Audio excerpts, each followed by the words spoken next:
ફિલ્મો જે આપણા જીવનનો અભિન્ન અંગ છે. ફિલ્મો દ્વારા આપણે શીખતા હોઈએ છીએ, ફિલ્મો દ્વારા આપણે માણતા હોઈએ છીએ અને ફિલ્મો આપણે ચર્ચા પણ કરતા હોઈએ છીએ. અને એમાં પણ ખાસ કરીને જેટલા પણ સેલિબ્રિટીઝ છે એમની જો લાઈફસ્ટાઈલ હોય ને તો લાઈફસ્ટાઈલની ચર્ચાને કારણે એક સમય તો બોલિવૂડમાં એવો પણ હતો કે એ લોકો જે કરે એ આપણને સાચું જ લાગે.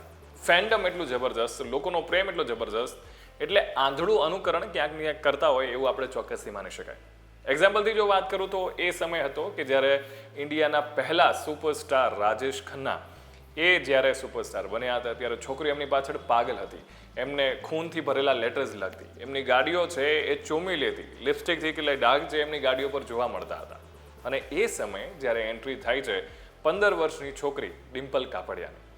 ડિમ્પલ કાપડિયા જ્યારે એન્ટર કરે છે ઇન્ડસ્ટ્રીમાં અને 15 વર્ષની પહેલી ફિલ્મ બોબી જે સુપર ડુપર હિટ રહી હતી, એ સમયે એમનો જે ડ્રેસ હતો પોલ્કા ડોટ્સ અને શોર્ટ એ ખાસ્સો એવો વાયરલ થયો હતો, લોકોને પસંદ આવ્યો હતો. અને જ્યારે ફિલ્મ રિલીઝ થાય છે એના થોડા દિવસ પછી જ રાજેશ ખન્ના કે જે સુપરસ્ટાર છે એમની અને ડિમ્પલ કાપડિયાની મુલાકાત થાય છે. થોડી જ મુલાકાતમાં લગભગ એમના લગ્ન પણ થઈ જાય છે. હવે એ સમયે ડિમ્પલ કાપડિયાની ઉંમર હતી માત્ર 15 વર્ષની. 15 વર્ષની ઉંમરે એમણે રાજેશ ખન્ના સાથે લગ્ન કર્યા, જેમની ઉંમર એના કરતાં પણ ડબલ હતી. અને એમનું કરિયર શરૂ થાય ને એ પહેલાં જ ઓલમોસ્ટ ભાંગી પડ્યું હતું. કારણ કે 16 વર્ષની ઉંમરે એમને ત્યાં ડોટરનો જન્મ થયો. અને ડોટર એટલે ટ્વિંકલ ખન્ના. ટ્વિંકલ ખન્નાના 2 વર્ષ પછી એટલે કે 19 વર્ષની ઉંમરે રિમી ખન્ના છે એમને ત્યાં જન્મ થયો. એટલે લગભગ 19 વર્ષની ઉંમરે જે માતા બની ગયા. કરિયરમાં એટલી બધી સ્ટ્રગલ કરી અને એ પછી જેમ લગ્ન પછી મૂવીઝ પણ એમનું કરવાનું ઓછું થઈ ગયું. અને જે રાજેશ ખન્નાનું સ્ટારડમ હતું એ સ્ટારડમ છે એમના પર ક્યાંક ને ક્યાંક ભારે પડ્યું.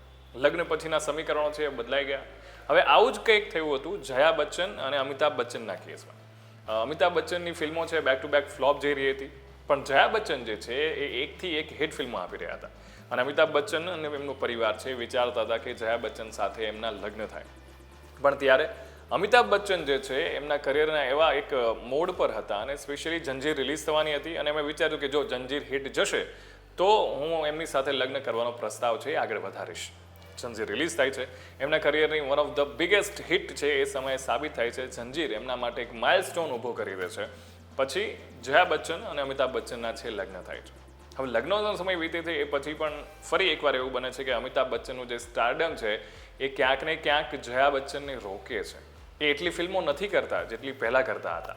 અને ધીરે કરતાં જેમ સમય પસાર થતો જાય છે અને એવો ટાઈમ આવે છે કે અચાનક મુલાકાત થાય છે એક ફિલ્મ દરમિયાન. રેખા એન્ડ અમિતાભ બચ્ચન એ બંનેની મુલાકાત થાય છે. હવે એ જ્યારે ફિલ્મો કરતા હોય છે એ ફિલ્મ દરમિયાન એટલા નજીક આવી જાય છે અને બંનેના અફેર્સની વાતો પણ એટલી બધી ચર્ચામાં આવી જાય છે.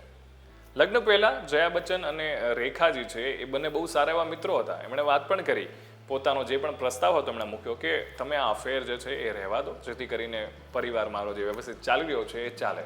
પણ વસ્તુ આગળ જતા છે એ થોડી વણસી. એક સમય એવો પણ આવ્યો કે રેખાજી છે મંગલસૂત્ર અને સિંદૂર નાખીને પબ્લિકમાં જોવા મળ્યા અને મીડિયાએ તો એવું પણ કહ્યું કે અમિતાભ બચ્ચન અને રેખાજીએ લગ્ન કરી લીધા છે. ફાઇનલી એક સમય એવો આવ્યો કે જ્યારે અમિતાભ બચ્ચને છે એ જયા બચ્ચનને ચૂઝ કર્યા. અને એના પછી શું થયું, ઘણા બધા એવા ઇન્ટરવ્યૂઝમાં આપણે જોયું છે રેખાજીનું હાર્ટ બ્રેક, એમણે જે પણ કહેવા માગતા હોય એ સમય સાથે છે એમનું દર્દ વધારે છલકાઈ રહ્યું હતું. અને હજુના સમયમાં પણ એ વસ્તુ ક્યાંક ને ક્યાંક ખટકી રહી છે. બોલિવૂડ વાઇફ્સ. બીજું એક તમને જો ઉદાહરણ આપું કે લગ્ન પછીનો સમય હોય કે લગ્ન પહેલાંનો, કેટલી તકલીફો પડી છે. રિતિક રોશન અને સુઝાન ખાન એ બંને જ્યારે લગ્ન કર્યા, એમનું લગ્ન જીવન છે બહુ સરસ ચાલ્યું. પણ જ્યારે રિતિક રોશનની ફિલ્મ આવી કાઇટ્સ અને એમના જે લીડ હિરોઈન હતા બાર્બરા મોરી સાથેના અફેરની ચર્ચા ચાલી અને ક્યાંક ને ક્યાંક ફરીથી એકવાર એવી ઘટના બની કે સુઝાન ખાનને આ બધું પસંદ નહોતું. રિતિક રોશને બાર્બરા મોરીના ભાઈ છે એને પણ ઘણી બધી મદદ કરી હતી. લગભગ 1.5 કરોડની વેનિટી વેન છે એ બાર્બરા મોરીને ગિફ્ટ કરી હતી. અને એ સમય દરમિયાન પણ પાછી જો ચર્ચા ચાલી હોય તો કંગના રનાવત સાથે પણ એમના અફેરની વાતો છેવડી હતી. અને એક સમય એવો આવ્યો કે જ્યારે સુઝાન ખાને છે એ રિતિક રોશનને ડિવોર્સ આપી દીધા. કારણ કે વેલ સેટલ હતા, એમની પાસે પૂરતા પૈસા હતા, એમનું ફેમિલી એસેટ છે, બેકગ્રાઉન્ડ સારું હતું અને જેના કારણે સર્વાઈવ કરી શક્યા. ડિવોર્સના આટલા સમય પછી પણ એ પોતાની લાઈફસ્ટાઈલ છે લેવિશ એ જીવી રહ્યા છે. હવે આમાં ઘણી બધી અભિનેત્રીઓ એવી હતી કે જેની લાઈફસ્ટાઈલ જે છે એ લગ્ન થઈ ગયા બાદ ચેન્જ થઈ ગયા, એમના પર ડિપેન્ડન્ટ થઈ ગયા.